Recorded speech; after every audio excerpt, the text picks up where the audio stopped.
உலகின் மிக முக்கியமான அறுவை சிகிச்சை நிபுணர் மாரிஸ் எவ்விங் அவர்களுடைய வாழ்க்கை வரலாறு தான் நம்ம இந்த வீடியோவில் பார்க்க போகிறோம். 1912 ஜூலை 6 அன்னைக்கு ஸ்காட்லாண்டில் இருக்கிற எடன்பராவுடைய லீத்தில் இருக்கிற 53 டட்லி கிரசன்ட்டில் தாமஸ் மில்லர் எவ்விங்குக்கும் ஆனபெல் ராசி எவ்விங்குக்கும் 4ஆம் குழந்தையாக பிறக்கிறார். மாரிஸ் ராசி எவ்விங். இவர் கூட பிறந்தவங்க 3 எல்டர் பிரதர்ஸ் இருந்திருக்கிறாங்க. இவருடைய அப்பா ஒரு மாஸ்டர் மேரினராக, அதாவது திறமையான கப்பல் மாலுமியாக இருந்திருக்கிறாங்க. குறிப்பாக நார்தன் லைட் ஹவுஸ் போர்டில் கேப்டனாக இருந்திருக்கிறாங்க. இதனால் இவருடைய குடும்பம் நல்ல நிலையில் வாழ்ந்து வந்திருக்கிறாங்க. மாரிஸ் எவ்விங் குழந்தை பருவத்திலிருந்தே ஒரு சுறுசுறுப்பான குழந்தையாகவும் புத்தி கூர்மையுள்ள குழந்தையாகவும் இருந்து வந்தாங்க. இந்த நிலையில் 1917ஆம் ஆண்டு மாரிஸ் எவ்விங்குக்கு 5 வயசு இருக்கும்போது இவருடைய அப்பா இவரை படிக்க வைக்கிறதுக்காக எடன்பராவுடைய லீத்துக்கு பக்கத்திலே இருக்கக்கூடிய ஒரு லோக்கல் பிரைமரி ஸ்கூலில் இவரை சேர்த்துறாங்க. அங்கு சேர்ந்து மாரிஸ் எவ்விங் இவருடைய பிரைமரி எஜுகேஷன் ஆரம்ப கல்வியை படிக்க ஆரம்பிச்சிருந்தாங்க. தொடக்கம் முதலே முழு கவனத்தோட பள்ளி பாடங்களை படிக்கக்கூடிய ஒரு சிறந்த மாணவனாக மாரிஸ் எவ்விங் திகழ்ந்து வந்தாங்க. பிறகு 1922ஆம் ஆண்டு இவருடைய 10 வயதில் மாரிஸ் எவ்விங் இவருடைய ஆரம்ப கல்வியை முடிச்சிடுறாங்க.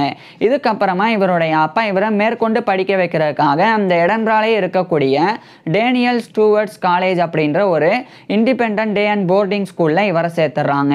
இந்த ஒரு டேனியல் ஸ்டூவர்ட் காலேஜ் அப்படின்றது இன்றைய காலகட்டத்தில் ஸ்டூவர்ட் மெல்வில் காலேஜ் அப்படின்னு அழைக்கப்படுது. அது ஒரு ஹை ஸ்கூல் தான். ஸோ அங்கு சேர்ந்து 1922ஆம் ஆண்டிலிருந்து மாரிஸ் எவ்விங் இவருடைய ஹையர் எஜுகேஷன் உயர்கல்வியை படிக்க ஆரம்பிச்சிருந்தாங்க.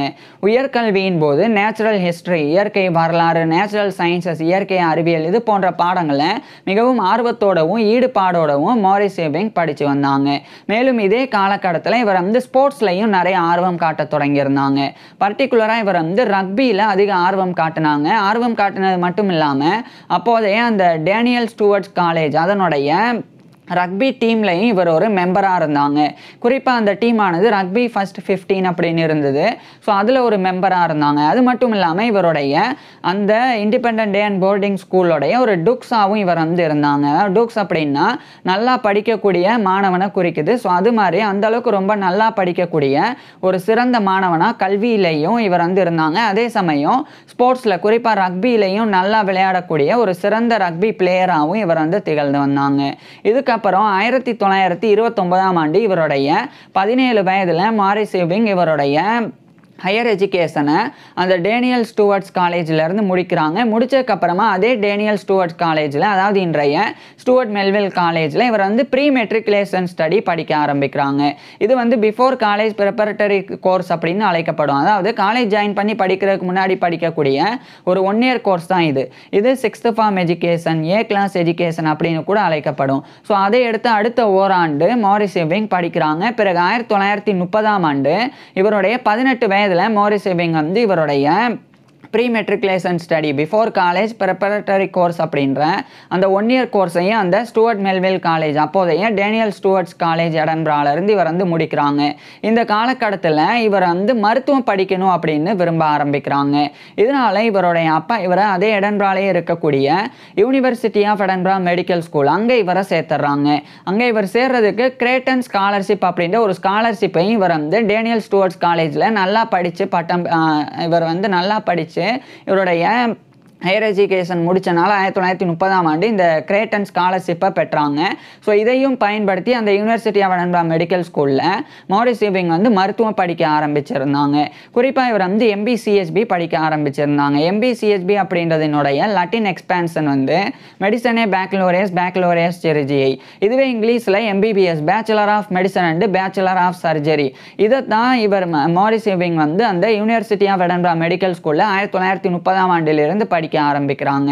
இவருடைய மருத்துவ கல்வியின் போது மெடிக்கல் கரிக்குலமா மருத்துவ பாடத்திட்டங்களா மாரிஸ் எவ்விங் அனாட்டமி, உடற்கூறியல், பிசியாலஜி உடலியல், பெத்தாலஜி நோயியல், மெட்டீரியா மெடிக்கா மருந்துகளினுடைய பண்புகள் குறித்து படிக்கிறது, கிளினிக்கல் மெடிசன் மருத்துவம், சர்ஜரி அறுவை சிகிச்சை அப்படின்னு இது போன்ற எல்லா பாடங்களையும் ரொம்ப நல்லாவே படித்து வந்தாங்க.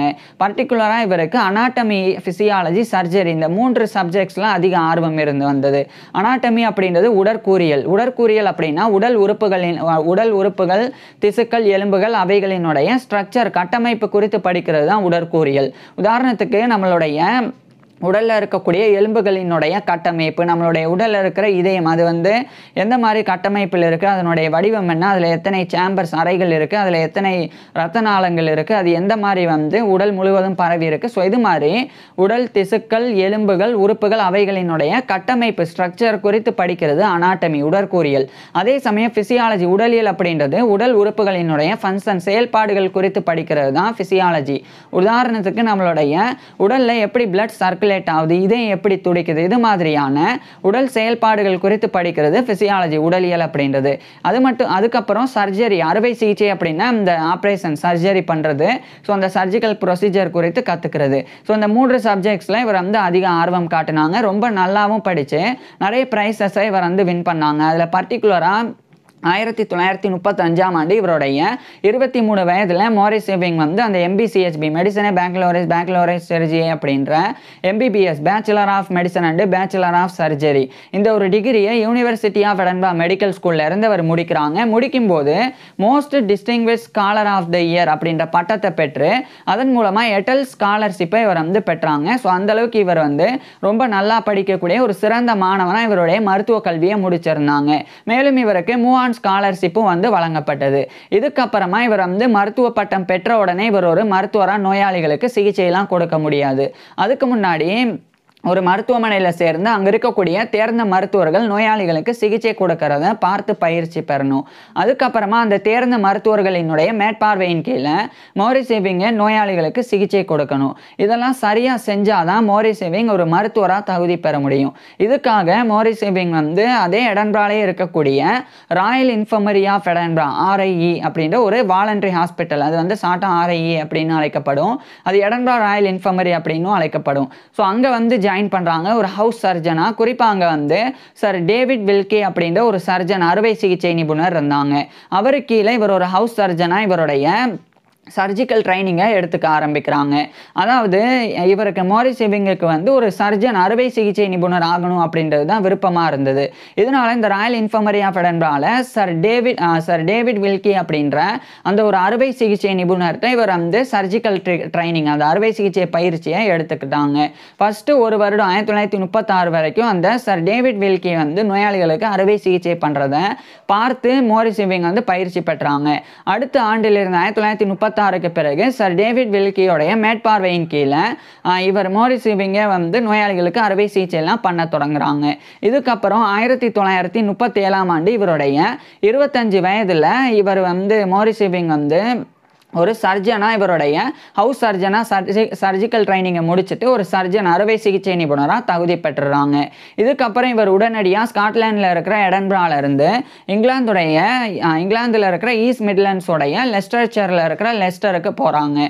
அங்கே போய் அங்கே இருக்கக்கூடிய லெஸ்டர் ராயல் ஹாஸ்பிட்டல் அப்படின்ற ஒரு மருத்துவமனை, அங்கே இவர் வந்து ஜாயின் பண்ணுறாங்க ஒரு சர்ஜனாக 1937ஆம் ஆண்டு. அது அந்த காலகட்டத்தில் ராயல் லெஸ்டர் இன்ஃபர்மரி அப்படின்னு அழைக்கப்படுது அந்த ஒரு மருத்துவமனை. ஸோ அந்த லெஸ்டர் ராயல் ஹாஸ்பிட்டலில் இவர் ஒரு சர்ஜனாக ஒர்க் பண்ண ஆரம்பிக்கிறாங்க. அடுத்து 1938ஆம் ஆண்டு அந்த இங்கிலாந்தில் இருக்கிற ஈஸ்ட் மிட்லண்ட்ஸோடைய லெஸ்டர்ஷைரில் இருக்கிற லெஸ்டர் ராயல் ஹாஸ்பிட்டல் அதனுடைய சர்ஜன் அப்படின்ற பதவியிலிருந்து இவர் வந்து விலகி அந்த இங்கிலாந்தில் இருக்கிற ஈஸ்ட் மிட்லண்ட்ஸோடைய லெஸ்டர்ஷைரில் இருக்கிற லெஸ்டரில் இருந்து மறுபடியும் ஸ்காட்லாண்டில் இருக்கிற எடன்பாக்கே இவர் வந்து கிளம்பிடுறாங்க.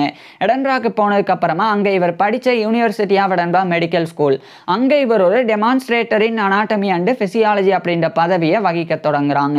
அதாவது டெமான்ஸ்ட்ரேட்டர் அப்படின்ற பொறுப்பு என்னன்னா, இப்போ உடற்கூறியல், உடலியல் இதை ரெண்டையுமே வந்து டெமான்ஸ்ட்ரேட் பண்ணி காமிக்கிறது. உதாரணத்துக்கு விலங்குகளினுடைய சடலங்கள் அதெல்லாம் பயன்படுத்தி நேரடியாக மெடிக்கல் இன்ஸ்ட்ருமெண்ட்ஸ், டயக்ராம்ஸ்லாம் யூஸ் பண்ணி அந்த விலங்குகளினுடைய உறுப்புகளினுடைய கட்டமைப்பையும் அதனுடைய செயல்பாடையும் நேரடியாக மருத்துவ மாணவர்களுக்கு விளக்கி காண்பிக்கக்கூடிய பதவி தான் டெமான்ஸ்ட்ரேட்டர் அப்படின்ற பதவி. ஸோ அந்த மாதிரி இவர் வந்து demonstrator in anatomy and physiology, உடற்கூறியல், உடலியல் இந்த ரெண்டுதில் இவர் வந்து டெமான்ஸ்ட்ரேட்டராக இந்த 2 சப்ஜெக்ட்ஸில் இருந்தாங்க.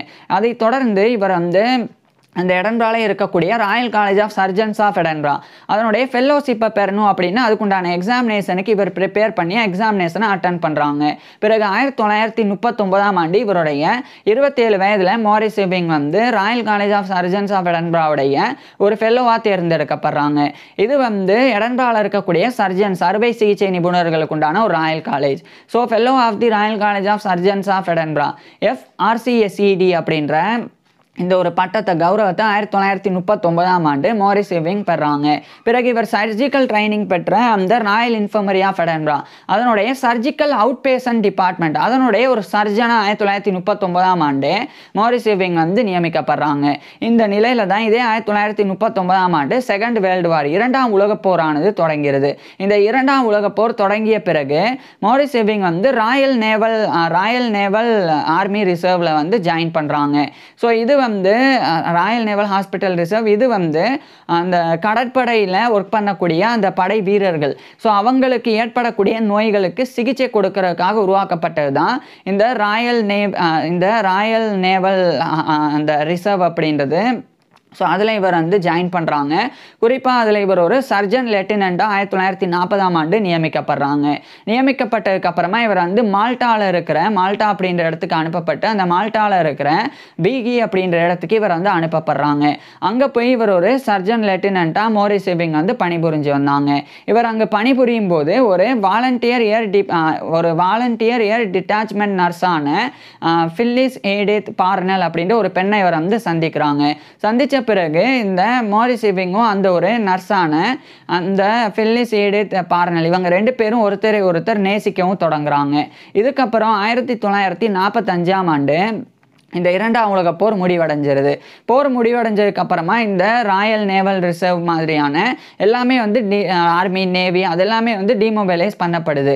ஸோ இவரும் மாரிஸ் இர்விங்கும் வந்து அதிலிருந்து வெளியேறாங்க. இவர் நேசிக்கக்கூடிய பெண்ணான அந்த ஃபில்லிஸ் ஏடித் பார்னல் அவங்களும் வந்து அந்த வாலண்டியர் ஏர் டிட்டாச்மெண்ட் நர்ஸ் அப்படின்ற பதவியிலிருந்து விலகுறாங்க. அதுக்கப்புறம் 1946ஆம் ஆண்டு மாரிஸ் இர்விங் வந்து இவருடைய 34 வயதில் 1946ஆம் ஆண்டு அந்த ஃபில்லிஸ் ஏடித் பார்னல் அப்படின்ற பெண்ணை வந்து திருமணம் பண்ணிக்கிறாங்க. திருமணத்துக்கு அப்புறமா மாரிஸ் இர்விங்குக்கும் இவருடைய மனைவியான அந்த ஃபில்லிஸ் ஏடித் பார்னல் இர்விங் இவங்க ரெண்டு பேருக்குமே சேரா இர்விங் அப்படின்னு ஒரு பெண் குழந்தையும் ஹேமிஸ் இர்விங் அலஸ்டர் இர்விங் அப்படின்னு 2 ஆண் குழந்தைகளும் அப்படின்னு மொத்தமாக 3 குழந்தைகள் பிறந்தது. இது வந்து இவருடைய மாரிஸ் இர்விங்குடைய பர்சனல் லைஃப் தனிப்பட்ட வாழ்க்கையாக இருந்தது. இது ஒரு பக்கம் இருக்க இதுக்கிடையில் இதே 1946ஆம் ஆண்டு இங்கிலாந்துடைய லண்டனில் இருக்கிற royal college of surgeons of England இது வந்து லண்டனில் இருக்கிற சர்ஜன்ஸ் அறுவை சிகிச்சை நிபுணர்களுக்கு உண்டான ஒரு ராயல் காலேஜ் அதனுடைய மெம்பர்ஷிப்பையும் ஃபெல்லோஷிப்பையும் இவர் 1946ஆம் ஆண்டு பெறாங்க. So member of the Royal college of Surgeons MRCS அப்படின்ற மெம்பர்ஷிப்பையும் fellow of the Royal college of Surgeons FRCS அப்படின்ற இந்த ஒரு ஃபெல்லோஷிப்பையும் அந்த 1946ஆம் ஆண்டு மாரிஸ் இர்விங் வந்து பெறாங்க. அதுக்கப்புறமா லண்டன்லேயே இவருடைய ஒய்ஃபோட இவர் வந்து செட்டில் ஆகுறாங்க. இந்த நிலையில் 1947ஆம் ஆண்டு லண்டன்லேயே இருக்கக்கூடிய ஹாமர் ஸ்மித் ஹாஸ்பிட்டல் அதனுடைய போஸ்ட் கிராஜுவேட் மெடிக்கல் ஸ்கூல் அங்கே வந்து இவர் ஒரு சீனியர் லெக்சரராக வந்து ஜாயின் பண்ணுறாங்க. அங்கே சீனியர் லெக்சரராக இவர் ஜாயின் பண்ணும்போது ப்ரொஃபஸர் இயன் ஏர்ட் அப்படின்ற ஒரு பேராசிரியர் அவருக்கு கீழே இவர் ஒரு சீனியர் லெக்சரராக மூத்த விரிவுரையாளராக சர்ஜரி அறுவை சிகிச்சையை மருத்துவ மாணவர்களுக்கு 1947ஆம் ஆண்டிலிருந்து அந்த ஹாமர் ஸ்மித் ஹாஸ்பிட்டலோடைய போஸ்ட் கிராஜுவேட் மெடிக்கல் ஸ்கூலில் இவர் வந்து கற்பிக்க தொடங்குறாங்க. இந்த காலகட்டத்தில் தான் மாரிஸ் இர்விங்குக்கு வந்து ஒரு டிராவலிங் ஸ்காலர்ஷிப் வந்து டிராவலிங் ஃபெல்லோஷிப் கிடைச்சிது. அது வந்து ஸ்காண்டனேவியாவுக்கு இது வந்து நார்தர்ன் யூரோப்பில் இருக்குது. ஸோ இவர் வந்து நார்தர்ன் யூரோப்பில் இருக்கிற ஸ்காண்டனேவியாவுக்கு சில மாதங்கள் வந்து இங்கிலாந்தில் இருக்கிற லண்டன்ல இருந்து போகிறாங்க. அங்கே போய் அந்த ட்ராவலிங் ஃபெல்லோஷிப்பை பயன்படுத்தி சர்ஜரியிலலாம் ரிசர்ச்லாம் கூட இவர் பண்ணாங்க. அதுக்கப்புறம் 1950கள் காலகட்டத்தில் பிரிட்டிஷ் எம்பையர் ஃபெல்லோஷிப் இவருக்கு வழங்கப்படுது. இது வந்து யுனைடெட் ஸ்டேட்ஸோடைய நியூயார்க்கில் இருக்கிற மெமோரியல் ஹாஸ்பிட்டல் அங்கே போய் இவர் ரிசர்ச் பண்ணுறதுக்குண்டான ஸ்டடி பண்ணுறதுக்குண்டான ஒரு வாய்ப்பு தான். ஸோ அந்த ஒரு பிரிட்டிஷ் எம்பையர் ஃபெல்லோஷிப் இவர் கிடைச்ச பிறகு இவர் வந்து அடுத்த 1950களில் இங்கிலாந்தில் இருக்கிற லண்டன்ல இருந்து நேராக யுனைடெட் ஸ்டேட்ஸில் இருக்கிற நியூயார்க்குக்கு போய் அங்கே இருக்கிற மெமோரியல் ஹாஸ்பிட்டல்லையும் இவர் அந்த பிரிட்டிஷ் எம்பையர் ஃபெல்லோஷிப்பை பயன்படுத்தினாங்க. அதுக்கப்புறம் இவர் மறுபடியும் அந்த யுனைடெட் ஸ்டேட்ஸில் இருக்கிற நியூயார்க்கில் இருந்து இங்கிலாந்தில் இருக்கிற லண்டனுக்கே வந்து Hammersmith hospital postgraduate medical ஸ்கூலோடைய சீனியர் லெக்சரராகவே கண்டினியூவாக இவர் வந்து ஒர்க் பண்ணாங்க. இதே காலகட்டத்தில் மாரிஸ் இர்விங் வந்து இந்த ரீனல் டிரான்ஸ்பிளான்ட், அதாவது கிட்னி டிரான்ஸ்பிளான்ட், அந்த சிறுநீரக மாற்று அறுவை சிகிச்சை, அந்த ஒரு நுட்பத்தில் இவர் வந்து ஆராய்ச்சிலாம் பண்ண தொடங்குறாங்க. இந்த நிலையில தான் 1955ஆம் ஆண்டு ஆஸ்திரேலியாவுடைய விக்டோரியாவில் இருக்கிற மெல்பர்ன், அங்கே இருக்கக்கூடிய யூனிவர்சிட்டி ஆஃப் மெல்பர்ன், அங்கே வந்து டிபார்ட்மெண்ட் ஆஃப் சர்ஜரி வந்து உருவாக்கப்படுது. முதல் முறை 1955ஆம் ஆண்டு தான் அந்த மெல்பர்னில் இருக்கிற யூனிவர்சிட்டி ஆஃப் மெல்பர்னில் ஒரு டிபார்ட்மெண்ட் ஆஃப் சர்ஜரி உருவாக்கப்பட்டது. உருவாக்கப்பட்ட உடனே அந்த டிபார்ட்மெண்ட் ஆஃப் சர்ஜரிக்கு ஒரு பேராசிரியர் வந்து தேவை.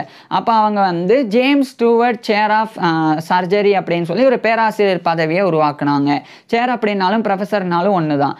அந்த பதவியை வகிக்கிறதுக்கு இவரை வந்து அழைச்சாங்க. மோரிஸ் எவிங்கை வந்து அந்த யூனிவர்சிட்டி ஆஃப் மெல்பர்ன் தரப்பிலிருந்து அழைச்சாங்க. ஸோ ஒரு பேராசிரியர் பதவியே கிடைக்கிறனால இந்த 1955ஆம் ஆண்டு இவர் வந்து ஹாமர் ஸ்மித் ஹாஸ்பிட்டலோடைய போஸ்ட் கிராஜுவேட் மெடிக்கல் ஸ்கூலோடைய சீனியர் லெக்சரர் இன் சர்ஜரி அந்த பதவியை ரிசைன் பண்ணுறாங்க. ரிசைன் பண்ணிவிட்டு இவருடைய மனைவி குழந்தைகளை அழைச்சிட்டு இவர் இங்கிலாந்தில் இருக்கிற லண்டனில் இருந்து ஆஸ்திரேலியாவுடைய விக்டோரியாவில் இருக்கிற மெல்பர்னுக்கு 1955ஆம் ஆண்டு போய் அங்கே இருக்கிற யூனிவர்சிட்டி ஆஃப் மெல்பர்னுடைய ஜேம்ஸ் ஸ்டூவர்ட் ப்ரொஃபஸர் ஆஃப் சர்ஜரியாக இவர் வந்து பணிபுரிய தொடங்குறாங்க. இது வந்து புதிதாக உருவாக்கப்பட்டிருந்த முதல் பேராசிரியர் பதவி. ஸோ இவர் வந்து ஒரு அறுவை சிகிச்சை பேராசிரியராக யூனிவர்சிட்டி ஆஃப் மெல்பர்ன்ல 1955ஆம் ஆண்டிலிருந்து மோரிஸ் எவிங் பணிபுரிய ஆரம்பிக்கிறாங்க. இதே காலகட்டத்தில் இவர் வந்து எம்எஸ்சி மாஸ்டர் ஆஃப் சயின்ஸ் வந்து படித்தாங்க. அதே யூனிவர்சிட்டி ஆஃப் மெல்பர்னில் படித்து 1956ஆம் ஆண்டு கிட்டத்தட்ட இவருடைய 44 வயதில் மோரிஸ் எவிங் வந்து அந்த ஒரு விஷயத்தை வந்து பெற்றாங்க. அதாவது இவர் வந்து அந்த யூனிவர்சிட்டி ஆஃப் மெல்பர்னில் இருந்து மாஸ்டர் ஆஃப் சயின்ஸ் எம்எஸ்சி வந்து பெற்றாங்க. அதுக்கப்புறமா அதே ஆஸ்திரேலியாவில் இருக்கக்கூடிய Royal Australian College of Surgeons RACS அதனுடைய ஒரு ஃபெல்லோவாகவும் இவர் 1957ஆம் ஆண்டு தேர்ந்தெடுக்கப்படுறாங்க. So fellow of the Royal Australian College of Surgeons RACS அப்படின்ற இந்த ஒரு பட்டத்தை கௌரவத்தை 1957ஆம் ஆண்டு மோரிஸ் எவிங் பெறாங்க. இதுக்கப்புறமா இவர் பல்வேறு ஆராய்ச்சியில் ஈடுபட தொடங்குறாங்க. குறிப்பாக இந்த காலகட்டத்தில் ஹெட் அண்ட் நெக் கேன்சர், இந்த தலை கழுத்துலலாம் ஏற்படக்கூடிய புற்றுநோய், அது குறித்து இவர் வந்து ஆராய்ச்சி பண்ண தொடங்குறாங்க. அதுக்கப்புறமா இவர் வந்து இந்த பேரண்டரல் நியூட்ரிஷன் அதில் ரிசர்ச் பண்ணுறாங்க. பேரண்டரல் நியூட்ரிஷன் அப்படின்னா என்னன்னா, இப்போ ஒரு மனிதன் வந்து ரொம்ப அவனால் சாப்பிட முடியாத நிலைக்கு ஒரு மனிதன் வந்து நோய்வாய்ப்பட்டு ஆகிட்டாங்கன்னா அப்போ வந்து அவங்களுக்கு தேவையான சாப்பாடு வந்து கிடைக்காதனால அவங்களுடைய ரத்தத்தில் ஊட்டச்சத்தும் வந்து குறையும். ஊட்டச்சத்து குறைபாடு ஏற்பட்டால் உயிரிழப்பு ஏற்படும். அது வந்து சாப்பிட முடியாத நிலைமை இருக்கிறவங்களுக்கு மட்டும் கிடையாது, சில பேருக்கு நல்லா சாப்பிட்டாலும் அவங்களுடைய வயிற்றில் இருக்கக்கூடிய டைஜஸ்டிவ் சிஸ்டம், அந்த செரிமான மண்டலம், அது வந்து சரியாக வேலை செய்யாது. அப்போ அப்படி வேலை செய்யாதப்போ வெறும் வந்து கழிவுகள் மட்டும் மலமாக வெளியேறாமல் சாப்பிட்ற உணவே அப்படியே வெளியேறும். அதில் இருக்கிற ஊட்டச்சத்து உடல் வந்து உரியாது. ஸோ இந்த மாதிரி நிலைகளில் அவங்களுக்கு நேரடியாக பிளட் ஸ்ட்ரீமில் அந்த ரத்த ஓட்டத்தில் ஊட்டச்சத்தை அதை சப்ளிமெண்ட்டாக வந்து கொடுக்கக்கூடிய ஒரு மெடிக்கல் மெத்தடு தான் இந்த பேரண்டரல் நியூட்ரிஷன் அப்படின்றது. ஸோ பேரண்டரல் நியூட்ரிஷன் அப்படின்னா சாப்பிடாமலே ஊட்டச்சத்தை நேரடியாக இந்த பிளட் ஸ்ட்ரீமில் வந்து இன்ஜெக்ட் பண்ணி ஏற்றுறது. ஸோ அதில் இவர் வந்து ரிசர்ச் பண்ணாங்க. அதுக்கப்புறமா இவர் வந்து பெரிஃபரல் வாஸ்குலர் டிசீஸ் அது குறித்தும் ஆராய்ச்சி பண்ணாங்க. இது வந்து இந்த இரத்த குழாய் அதனுடைய மேற்பரப்பில் ஏற்படக்கூடிய நோய்கள் குறித்து மோரிஸ் எவிங் வந்து ஆராய்ச்சி பண்ணாங்க. இதுக்கப்புறம் 1960 காலகட்டத்தில் ஒரு முக்கியமான விஷயத்தை மோரிஸ் எவிங் வந்து பண்ணாங்க. அதுதான் இந்த ரீனல் டிரான்ஸ்பிளான்டேஷன் ப்ரோக்ராம். அது வந்து அந்த காலகட்டத்தில் ஆஸ்திரேலியாவில் கிடையாது. ஆஸ்திரேலியாலே ஒட்டுமொத்தமாக இந்த கிட்னி டிரான்ஸ்பிளான்ட் அது சம்மந்தப்பட்ட விழிப்புணர்வோ அல்லது அது சம்மந்தப்பட்ட சிகிச்சை முறைகளோ அந்த காலகட்டத்தில் கிடையாது. அப்போ அதை உருவாக்கணும் அப்படின்னு மோரிஸ் எவிங் வந்து முடிவு செய்கிறாங்க. இவர் யூனிவர்சிட்டி ஆஃப் மெல்பர்னில் அந்த ப்ரொஃபஸர் ஆஃப் சர்ஜரியாக ஒர்க் பண்ணும்போதே அதே மெல்பர்னில் இருக்கிற ஆல்ஃப்ரெட் ஹாஸ்பிட்டலில் ஆரம்பத்தில் சர்ஜனாக ஒர்க் பண்ணாங்க. அதுக்கப்புறம் அது ராயல் மெல்பர்ன் ஹாஸ்பிட்டல், அங்கே வந்து இவர் ஒரு சர்ஜனாக ஒர்க் பண்ணாங்க. அந்த ராயல் மெல்பர்ன் ஹாஸ்பிட்டலில் தான் இவர் வந்து யூனிவர்சிட்டி ஆஃப் மெல்பர்னுடைய சர்ஜிக்கல் டிபார்ட்மெண்ட், இவருடைய சர்ஜரி டிபார்ட்மெண்ட் மூலமாக ஒரு ரீனல் டிரான்ஸ்பிளான்டேஷன் ப்ரோக்ராமை எஸ்டாப்ளிஷ் பண்ணணும் அப்படின்னு முடிவு செய்கிறாங்க. ஸோ அப்போ இதுக்கு உதவியாக பிரிசில்லா கின்கைட் ஸ்மித் அப்படின்ற ஒரு நெஃப்ராலஜிஸ்ட், ஒரு சிறுநீரகவியலாளர், அவரும் அதே மாதிரி டாக்டர் வெர்னன் மார்சல் அப்படின்ற இன்னொரு நெஃப்ராலஜிஸ்ட். ஸோ இந்த ரெண்டு நபர்கள் வந்து டைரக்ட் பண்ணாங்க. அவங்களுடைய டைரக்ஷனில் இவர் வந்து மோரிஸ் எவிங் வந்து அதை சக்ஸஸ்ஃபுல்லாக 1960களில் யூனிவர்சிட்டி ஆஃப் மெல்பர்னுடைய அந்த டிபார்ட்மெண்ட் ஆஃப் சர்ஜரி தரப்பிலிருந்து ராயல் மெல்பர்ன் ஹாஸ்பிட்டலில் இவர் வந்து அந்த ரீனல் டிரான்ஸ்பிளான்டேஷன் ப்ரோக்ராமை எஸ்டாப்ளிஷ் பண்ணுறாங்க. ரீனல்னாலும் கிட்னினாலும் ஒன்று தான். ஸோ இந்த சிறுநீரக மாற்றத்துக்கு உண்டான ஒரு திட்டத்தை கொண்டு வராங்க. அதுக்கப்புறம் தான் ஆஸ்திரேலியாவிலேயே இந்த ஆரோக்கியமாக இருக்கக்கூடியவங்க வந்து அவங்களுடைய சிறுநீரகத்தை தானம் பண்ணி அதை வந்து சிறுநீரக அந்த செயலிழப்பு, அந்த கிட்னி ஃபெயிலியர் ஆனவங்களுக்கு இந்த கிட்னி டிரான்ஸ்பிளான்ட் பண்ணக்கூடிய அந்த செயல்முறைகள் அதுக்கப்புறம் தான் நடக்க ஆரம்பிச்சிருந்தது. ஸோ ஆஸ்திரேலியாவிலேயே ரீனல் டிரான்ஸ்பிளான்டேஷன் ப்ரோக்ராமை இன்ட்ரடியூஸ் பண்ணவர் வந்து மோரிஸ் யூவிங் தான். ஸோ அந்த பெருமை மோரிஸ் யூவிங்குக்கு இருக்குது. இதுக்கப்புறமா இவர் வந்து ஷீப் ஸ்கின்ஸ் அதை வந்து ப்ரெஷர் சோர்ஸில் பயன்படுத்துறதுல இவர் வந்து முனைப்பு காட்ட தொடங்குறாங்க. ஷீப் ஸ்கின்ஸ் அப்படின்றது ஒரு வகையான சாஃப்ட் மெத்த மாதிரி போர்வை போன்றது. இது வந்து அந்த படுக்கையில் ஏற்படக்கூடிய காயம் அதை வந்து சரி பண்ணுறதுக்காக இந்த ஒரு ஷீப் ஸ்கின்ஸை பயன்படுத்துறதுல இவர் ஒரு முன்னோடியாக ஆஸ்திரேலியாவில் இருந்தாங்க.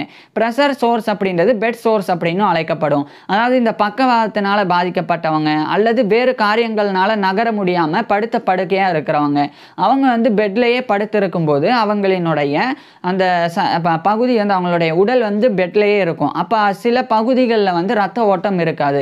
குறிப்பாக வந்து இந்த கணுக்கால், அதுக்கப்புறமா இடுப்பு, அந்த போன்ற பகுதிகளில் ரத்த ஓட்டம் இருக்காது. ரத்த ஓட்டம் இல்லாதனாலே அங்கே இருக்கக்கூடிய திசுக்கள் வந்து சேதமடைய தொடங்கும். அதன் மூலமாக காயம் ஏற்படும். இப்படி ஏற்படுற காயம் தான் ப்ரெஷர் சோர்ஸ் அல்லது பெட் சோர்ஸ் அப்படின்னு அழைக்கப்படுது. ஸோ அந்த ப்ரெஷர் சோர்ஸ் ஏற்படக்கூடாது அப்படின்னு இந்த ஷீப் ஸ்கின்ஸ் வந்து இவர் வந்து பயன்படுத்தணும் அப்படின்னு முடிவு செஞ்சாங்க. இந்த ஷீப் ஸ்கின்ஸில் படுத்தா அந்த மாதிரி பக்கவாதம் வந்தவங்களோ அல்லது வேறு பாதிப்பினால் பாதிக்கப்பட்டவங்க, இந்த சில பேருக்கு வந்து மூளை சாவு ஏற்பட்டிருக்கும். ஸோ அந்த மாதிரி இருக்கிறவங்க, அதே மாதிரி கோமாவில் இருக்கிறவங்க, ஸோ அவங்கெல்லாம் வந்து அதில் கோமாவில் இருக்கிறவங்க, பக்கவாதத்தில் இருக்கிறவங்க, அவங்க வந்து பெட்லேயே வந்து இருக்கும்போது இந்த ஷீப் ஸ்கின்ஸை பயன்படுத்தும் போது அவங்களுக்கு அந்த படுக்கை காயம் வந்து ஏற்படாது, ப்ரெஷர் சோர்ஸ் வந்து ஏற்படாது அப்படின்னு சொல்லி அதை வந்து மோரிஸ் யூவிங் வந்து முன்னெடுத்தாங்க. இது மட்டும் இல்லாமல் சீட் பெல்ட்ஸ், அதாவது காரில் போகும்போது சீட் பெல்ட்டை மாட்டணும். ஸோ அதை வந்து வலியுறுத்துறதுல குறிப்பாக சீட் பெல்ட் லெஜிஸ்ட்ரேஷன் ஒன்று ஆக்டாக கொண்டு வரணும் அப்படின்னு ஆஸ்திரேலியாவில் இவர் வந்து பெரும் அளவில் முயற்சி செஞ்சாங்க. இந்த நிலையில தான் அமெரிக்காவில் இருக்கிற அமெரிக்கன் காலேஜ் ஆஃப் சர்ஜன்ஸ் அவங்க தரப்பிலிருந்து இவர் ஒரு ஃபெல்லோவாக 1969ஆம் ஆண்டு தேர்ந்தெடுக்கிறாங்க. ஸோ 1969ஆம் ஆண்டு இவர் வந்து, அதாவது மோரிஸ் யூவிங் வந்து fellow of the American college of surgeons FACS அப்படின்ற இந்த ஒரு பட்டத்தை கௌரவத்தையும் பெறாங்க.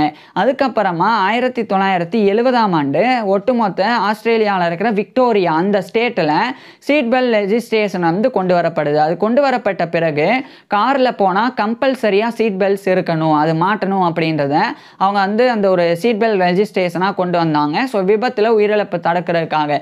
இதுதான் ஒட்டுமொத்த உலகத்திலேயே காரில் சீட் பெல்ட்டை கொண்டு வந்து அதை வந்து ஒரு சீட் பெல்ட் லெஜிஸ்ட்ரேஷனை வந்து உருவாக்கி அதை சட்டப்பூர்வமாக்குனது வந்து ஆஸ்திரேலியாவுடைய விக்டோரியா ஸ்டேட்டு தான் ஃபஸ்ட்டு அதை வந்து கொண்டு வந்தாங்க. அது கொண்டு வர்றதுக்கு அதை ப்ரொமோட் பண்ணுறதுல ரொம்ப ஆக்டிவாக மோரிஸ் யூவிங் இருந்தாங்க. ஸோ அந்த சீட் பெல்ட் லெஜிஸ்ட்ரேஷன் வந்து விக்டோரியாவில் கொண்டு வர்றதுக்கு காரணமாக இருந்த சில நபர்களில் ஒருத்தராக மோரிஸ் யூவிங் இருந்தாங்க. இதுக்கப்புறம் தான் 1970களுக்கு பிறகு தான் உலகம் முழுவதும் சீட் பெல்ட் லெஜிஸ்ட்ரேஷன் வந்து பல நாடுகளில் கொண்டு வரப்பட்டு காரில் கண்டிப்பாக சீட் பெல்ட் இருக்கணும். ஸோ அந்த நடைமுறை அதுக்கப்புறம் தான் படிப்படியாக வந்து அதிகரிக்க தொடங்கினது. ஸோ அதுக்கு விதையிட்டது மோரிஸ் யூவிங்குடைய வேர்வையும் கூட.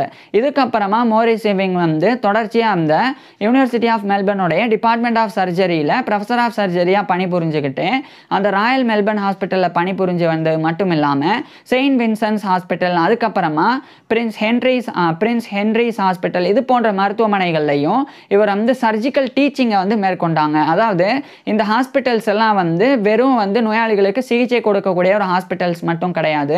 அது வந்து மருத்துவ மாணவர்களுக்கு மருத்துவ கல்வியையும் மருத்துவ பயிற்சியையும் கொடுக்கக்கூடிய டீச்சிங் ஹாஸ்பிட்டல்ஸும் கூட. ஸோ அங்கே வந்து இவர் வந்து சர்ஜிக்கல் டீச்சிங்கை அந்த Royal Melbourne hospital, Saint Vincent's hospital, அதே மாதிரி இன்னொன்று அந்த பிரின்ஸ் ஹென்ரிஸ் ஹாஸ்பிட்டல், அங்கெல்லாம் மெல்பர்னில் தொடர்ச்சியாக வந்து இவர் வந்து இந்த மாதிரியான நடவடிக்கைகளில் தொடர்ந்து ஈடுபட்டு வந்தாங்க. மேலும் இவர் பல்வேறு நாடுகளுக்கும் அடுத்தடுத்து வந்து மோரிஸ் யூவிங் போனாங்க. அது மட்டும் இல்லாமல் ராயல் மெல்பர்ன் ஹாஸ்பிட்டல் தரப்பிலிருந்து மோனாஸ் காலேஜ் அப்படின்னு ஒன்று கொண்டு வந்தாங்க. அந்த மோனாஸ் காலேஜ் தரப்பிலிருந்து இவருக்கு வந்து மோரிஸ் யூவிங்குக்கு வந்து ஆனரி MD அப்படின்ற கௌரவ டாக்டர் பட்டத்தை வழங்கினாங்க. MD அப்படின்னா டாக்டர் ஆஃப் மெடிசனில் போஸ்ட் கிராஜுவேட். ஸோ அந்த ஒரு ஆனரி MD அப்படின்ற கௌரவ டாக்டர் பட்டத்தை மோனாஸ் காலேஜ் தரப்பிலிருந்து மோரிஸ் யூவிங் வந்து பெற்றாங்க. இதுக்கப்புறம் 1977ஆம் ஆண்டு இவருடைய கிட்டத்தட்ட 65 வயதில் யூனிவர்சிட்டி ஆஃப் மெல்பர்னுடைய அந்த James Stuart professor of surgery அப்படின்ற அந்த பதவி, அந்த அறுவை சிகிச்சை பேராசிரியர் அப்படின்ற பதவியிலிருந்து இவர் வந்து ரிட்டையர் ஆகுறாங்க. ரிட்டையர் ஆன உடனடியாக இவர் வந்து அந்த ஒரு ஆஸ்திரேலியாவுடைய விக்டோரியாவில் இருக்கிற மெல்பர்ன்லேருந்து இவர் வந்து மலேயாவுக்கு வந்து போகிறாங்க. அது இன்றைக்கி மலேசியா அப்படின்னு அழைக்கப்படுது. ஸோ இவர் வந்து மலேசியாவில் இருக்கிற குவாலா லம்பூர் அப்படின்ற இடத்துக்கு போய் அங்கே இருக்கக்கூடிய சில பல்கலைக்கழகங்கள், ஸோ அங்கே வந்து குறிப்பாக அங்கே வந்து அந்த குவாலா லம்பூர் அந்த ஒரு இடத்துல வந்து ஒரு முக்கியமான ஒரு பல்கலைக்கழகம் இருக்குது, யூனிவர்சிட்டி ஆஃப் மலேயா அப்படின்னு. ஸோ அங்கே வந்து அகாடமிக் சர்ஜிக்கல் யூனிட் அதை வந்து டெவலப் பண்ணுற முயற்சியில் 1977 காலகட்டத்தில் இவர் ரிட்டையர் ஆன பிறகு அங்கே வந்து இவர் பண்ணாங்க. கிட்டத்தட்ட 6 மாதங்கள் மோரிஸ் யூவிங் இந்த வேலையில் ஈடுபட்டாங்க. இதுக்கிடையில் இவருக்கு வந்து யுனைடெட் கிங்டம் தரப்பிலிருந்து commander of the order of the British empire CBE அப்படின்ற அந்த ஒரு கௌரவமானது வழங்கப்பட்டது. அதுக்கப்புறம் 1978 காலகட்டத்தில் இவர் வந்து அப்போதைய இன்றைய மலேசியாவில் இருக்கிற அந்த குவாலாலம்பூர்லேருந்து வெளியேறி நேராக மறுபடியும் இங்கிலாந்துக்கு வந்து இந்த முறை வந்து இவருடைய ஃபேமிலியோட போயிடுறாங்க. இங்கிலாந்தில் வந்து வாழ தொடங்குறாங்க. இதுக்கப்புறம் இதே காலகட்டத்தில் இவர் வந்து யூனிவர்சிட்டி ஆஃப் மெல்பர்ன் தரப்பிலிருந்து அந்த டிபார்ட்மெண்ட் ஆஃப் சர்ஜரி மூலமாக எஸ்டாப்ளிஷ் பண்ணியிருந்த ரீனல் டிரான்ஸ்பிளான்டேஷன் ப்ரோக்ராம், அங்கே வந்து டிரான்ஸ்பிளான்டேஷன் இம்யூனாலஜிக்காக ஒரு டிஷ்யூ டைப் லேபரட்டரியையும் ரிசர்ச் லேபரட்டரியையும் பீட்டர் மோரிஸ் அப்படின்ற ஒரு ஆராய்ச்சியாளர் வந்து நிறுவனாங்க. ஸோ இதுக்கப்புறம் 1980 காலகட்டத்திலையும் மோரிஸ் யூவிங் வந்து பல நாடுகளுக்கு லெக்சரராக வந்து அழைக்கப்பட்டாங்க. ஸோ இவர் வந்து யூரோப், அமெரிக்கா அப்படின்னு சொல்லி பல நாடுகளுக்கு இவர் வந்து போனாங்க. அங்கெல்லாம் போய் மோரிஸ் யூவிங் வந்து ஒரு எக்ஸலண்ட்டான லெக்சரராக சர்ஜரியில் அறுவை சிகிச்சையில் விரிவுரைகளை கொடுத்து வந்தாங்க. இதுக்கப்புறம் 1990 காலகட்டத்தில் தான் மோரிஸ் யூவிங் வந்து ஓய்வில் இருக்க தொடங்குறாங்க. ஓய்வு நேரத்தில் இவர் வந்து கார்டனிங் பண்ணுறது, இந்த தோட்டக்கலை, அதில் மோரிஸ் யூவிங்குக்கு நிறைய ஆர்வம் இருந்து வந்தது. இதுக்கப்புறமா தான் படிப்படியாக மோரிஸ் யூவிங் வந்து 1995 காலகட்டத்தில் ஆல்சைமர் டிசீஸ் அப்படின்ற ஒரு நியூரோ டீஜெனரேட்டிவ் டிஸார்டர்னால பாதிக்கப்படுறாங்க.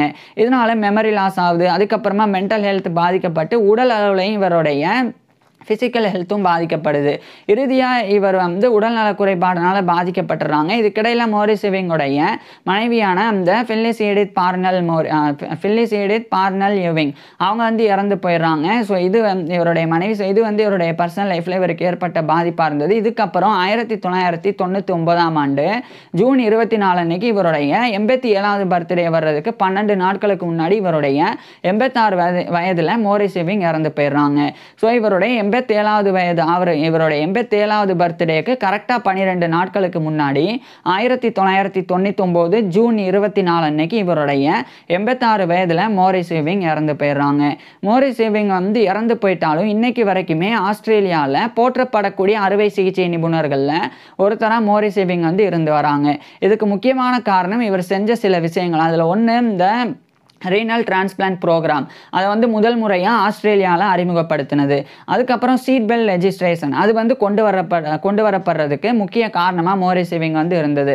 அதுக்கப்புறமா நான் ஏற்கனவே சொன்ன ஹெட் அண்ட் நெக் கேன்சர், அதே மாதிரி அந்த parental nutrition, peripheral vascular disease இதிலெல்லாம் இவர் வந்து பண்ண ஆராய்ச்சி. அதே மாதிரி சீப் ஸ்கின்ஸ் அதை வந்து ப்ரெஷர் சோர்ஸில் பயன்படுத்துறது. ஸோ இது மாதிரி பல அந்த அறுவை சிகிச்சையில் பல முன்னேற்றங்களை ஏற்படுத்தினாங்க. இதனாலேயே இவர் வந்து ஆஸ்திரேலியாவில் மட்டும் சொல்ல முடியாது, இன்ஃபேக்ட் உலகத்திலேயே போற்றப்படக்கூடிய அறுவை சிகிச்சை நிபுணர்களில் ஒருத்தராக மோரிஸ் யூவிங்கும் இருந்து வராங்க. ஸோ இப்பேற்பட்ட மோரிஸ் யூவிங் பற்றி நீங்கள் என்ன நினைக்கிறீங்க அப்படின்றத கீழே கமெண்ட்ஸில் சொல்லுங்கள். உங்களுக்கு எந்த மாதிரியான டாபிக்ஸில் எந்த மாதிரியான வீடியோஸ் வேணும் அப்படின்றதையும் கீழே கமெண்ட்ஸில் சொல்லுங்கள். தேங்க்யூ.